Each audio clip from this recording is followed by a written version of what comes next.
CSF. We are Group H. And our topic is about the purpose of the provision of exception and verification of compliance and stability in Part A and F. The colregs 1972. The International Maritime Organization for the Prevention of International Regulations for Prevention of Pollution at Sea. Commonly known as colregs 1972 was created to promote safe navigation and prevent pollution at sea. These rules are followed internationally by ships and sailors.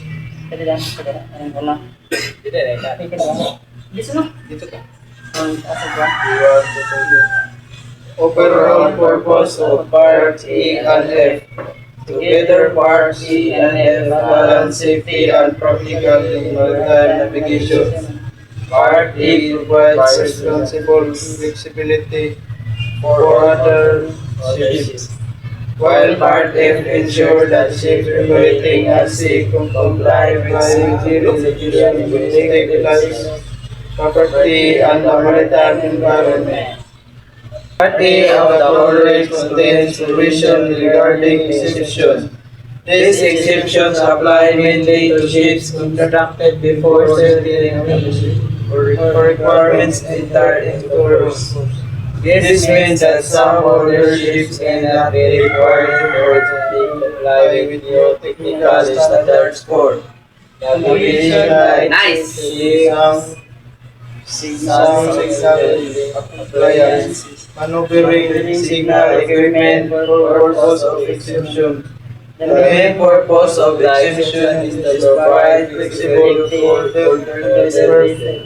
If ever those ships required essentially change all equipment, whenever new regulations were introduced, it would be very expensive, cause personal delays, create financial difficulties for ship powers.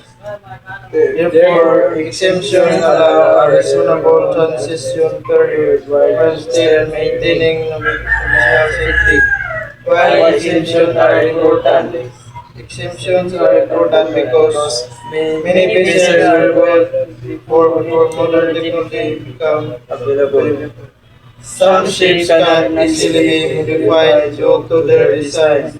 It prevents unnecessary economic burden in shipping companies. However, exemptions do not mean ships can ignore safety. They must still operate safely and comply as much as possible with the rules. Example of exemption. For example, an order vessel could, before updated lighting requirements, may continue using it full enhancement if changing the system is not practical or economically reasonable. This allows the ship to continue operating legally while still ensuring that it remains safe for navigation. Verification of compliance in Part F. Part A focuses on the verification that ships comply with the requirements of the colreg. It ensures that vessels are properly inspected and equipped with the correct navigation lights, sound signals, and other safety devices required under the rules. Together, Part A and F balance safety and practically in maritime navigation.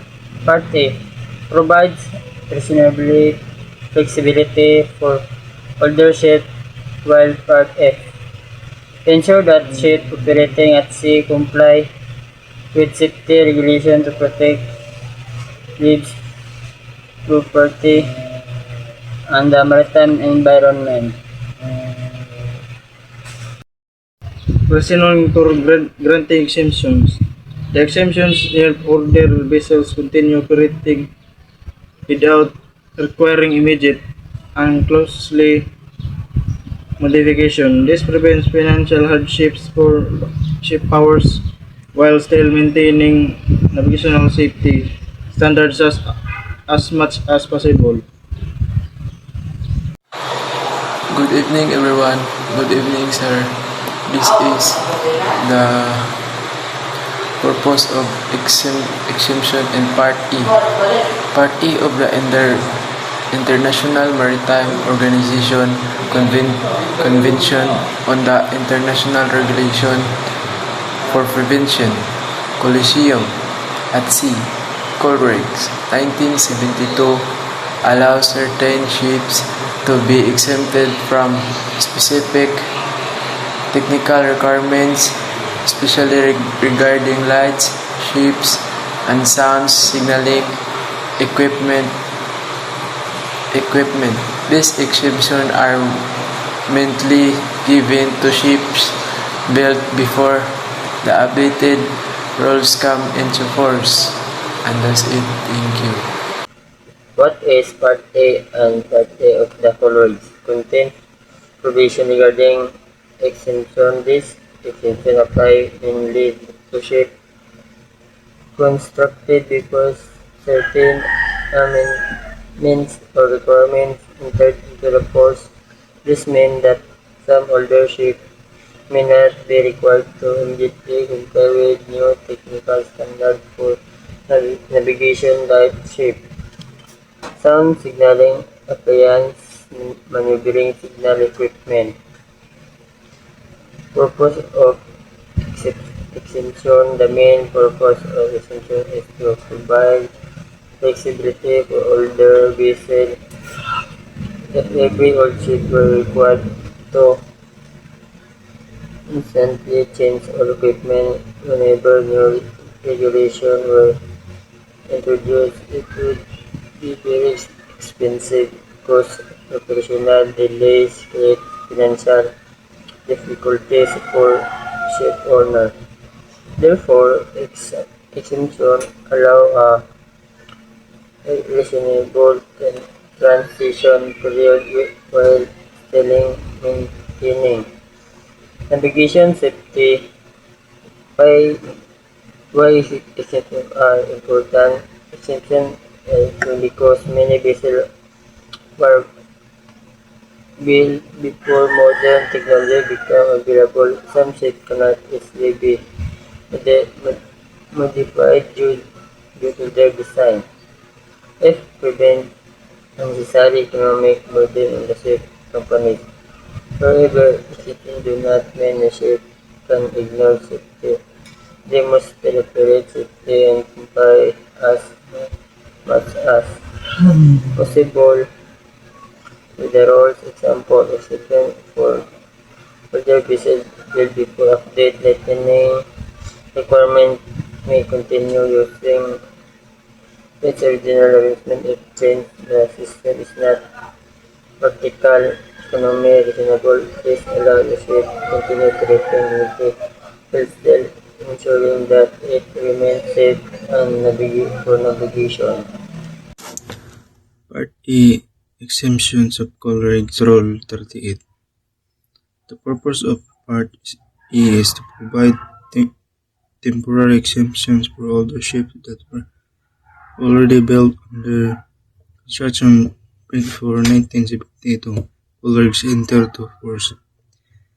Its main purposes are to allow a smooth transition from the older 1960 collision regulations to the 1972 colregs, to prevent ship owners from facing an immediate and costly modification to light ships and sound signal equipment, to recognize that older vessels may not be able to comply instantly with new technical requirements. For example, some ships were allowed limited exceptions regarding positions and range of navigation list, sound signaling applications, arrangement of equipment. These exemptions were only allowed for specified periods and mainly applied to ships complying with the early 1960 regulations. Part F. Verification of compliance. Rule 3941. The purpose of Part F is to ensure that countries which are parties to the Convention properly implementing and enforce the colregs. Its functions include establishing a system for verification and auditing of member states, ensuring informed application of the coalition regulation worldwide, promoting marine safety through international accountability, requiring contracting governments to follow the IMO member state audio scheme. Rule 41 specifically rules that contracting parties are subject to periodic audits by international marine organizations to verify compliance with the convention. Summary: Part E. Exemptions help other ships transition gradually to the new regulation without immediate hardship. Part F. Ensure that countries consistently apply and enforce the colregs through international monitoring and audits.